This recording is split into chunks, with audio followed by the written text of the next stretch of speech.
Prerna Isar. I'm the Chief People Officer for the NHS. I've been here for 2.5 months, so don't ask me any difficult questions.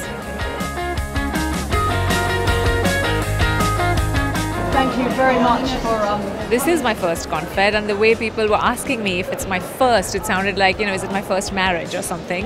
But I'm very pleased to be here for my first Confed. I found it extremely engaging, great place to connect, to collaborate, to find out more. And for me personally, a bit parochially, the best thing has been that workforce and the issues and solutions surrounding workforce have been a thread throughout. Equality and inclusion has been a thread throughout, so it's been fantastic.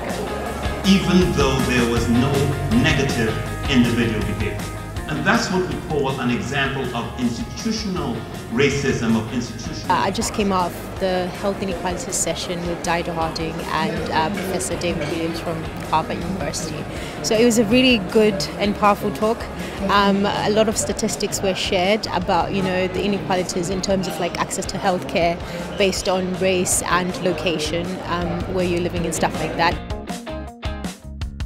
Today's session's been great. It was a follow-up to the lecture earlier by Professor Williams, and we had some really interesting discussions around how we're making quality and diversity everyone's issue. It's a personal issue, not just not an institutional issue.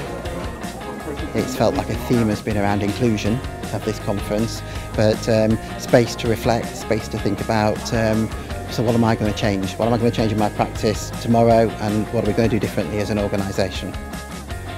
The great thing about coming to a conference like this is that actually you get exposed to new ideas, and actually if there's one thing that the long-term plan I think has got for people like me who are chairing a trust board is actually that we've got to change our mindsets and behaviours, or challenge ourselves in doing so.